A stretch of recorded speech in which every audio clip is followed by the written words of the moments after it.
Okay, so I may have been off on vacation for the past week, and I really enjoyed myself.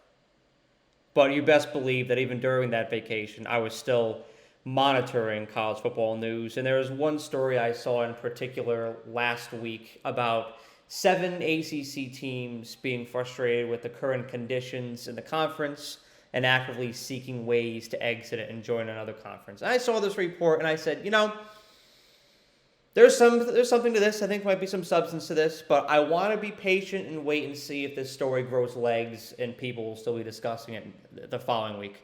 Well, it's that following week and people are still talking about it. So I want to put my 2 cents in as well. I want to play a little bit of matchmaker here. I evaluated that list of seven teams and thought about where they could potentially go if they leave the ACC.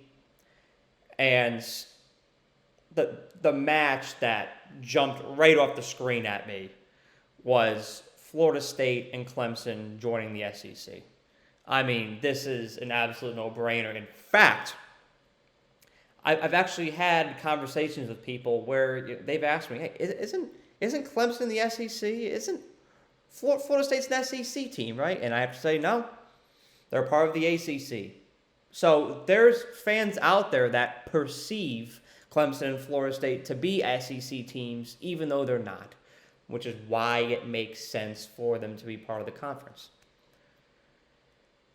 Both teams fit the geographic footprints of the SEC. Clemson, nestled in western South Carolina. Florida State is in an even better geographical location for the SEC than Florida. It's up in the Panhandle. I mean, that is right in the middle of SEC country. And I was just in Pensacola 2 weeks ago, and it's crazy. You'd think it's Gator country?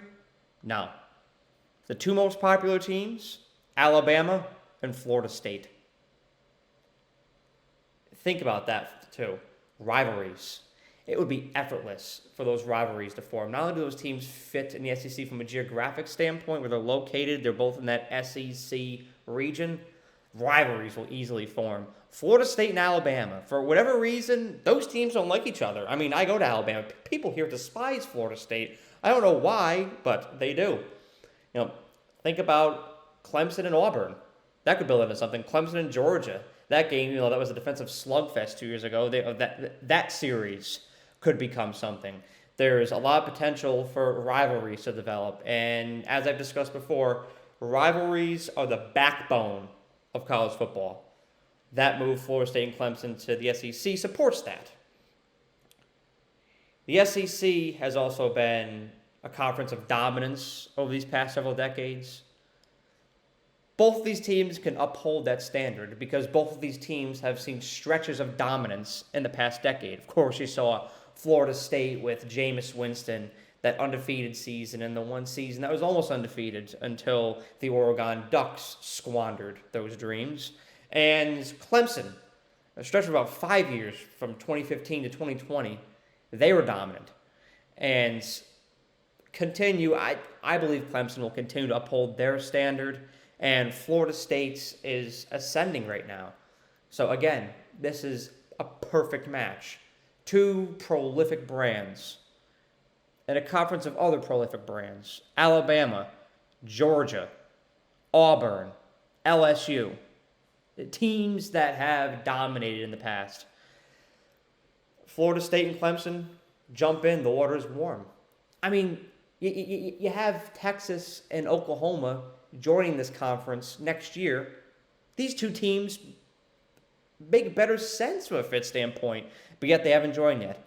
But I firmly believe as those talks continue, with that conversation continues with the ACC, with their TV deal, and programs like Clemson and Florida State become even more frustrated, they have the power to make a move like that. Oh, that fly just got really close to me. Wow. But yet I'm going to stay focused. Now, it also makes sense from a financial standpoint. I gathered some numbers here to support that. Florida State annually generates 15% of the ACC's overall revenue. They're bringing in the dough. Clemson has generated $432.6 million over the last 2 years in brand value through its TV and social media associated with its football and men's basketball teams. That is second in the ACC, only to UNC, who has their prolific basketball program, very prominent basketball program. These schools can generate revenue. There's a lot of schools in the SEC that are big ballers when it comes to generating revenue. Alabama, Georgia, Auburn, LSU. Now you get Texas and Oklahoma coming in. There's a lot of schools, Florida. There's a lot of schools that make a lot of money in that conference.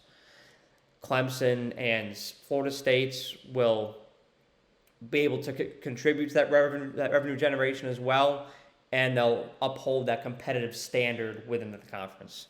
It makes sense. Competitiveness and geography and from a financial standpoint. And finally, academics. You always talk about academics. The SEC is a mixed bag. I can't even say what the SEC is from an academic standpoint. You have schools with lower acceptance rates, like your Vanderbilts and your Floridas. Those in the middle, like Georgia, Alabama, Ole Miss, Auburn. And then you have those with a really high acceptance rate, like Kentucky. Florida State and Clemson have different acceptance rates. I know Florida State's is lower, but they're both, from that standpoint, because there's so much diversity in the SEC, it would make sense for both those schools to join because it's a mixed bag. Academically, it's a mixed bag. But from that financial standpoint, from a geographic standpoint, that competitive standpoint, Florida State and Clemson fit in. I'd love to see Florida State and Alabama every year. Clemson and Georgia. Bring it on. Why hasn't this been done yet? Let's do it. Have a great day. Thank you so much for watching this video. I really appreciate you and the time that you took out of your day to watch the video. And if you enjoyed it, please be sure to like the video and share it, as well as subscribe to The Era. The more likes and subscribers I get on this channel, the more resources I can attain, and the more resources I can attain, the more value I can provide to you, the viewer. And that is how I show my appreciation for you for the time that you devote to watching my videos. So thank you so much, and have a great day.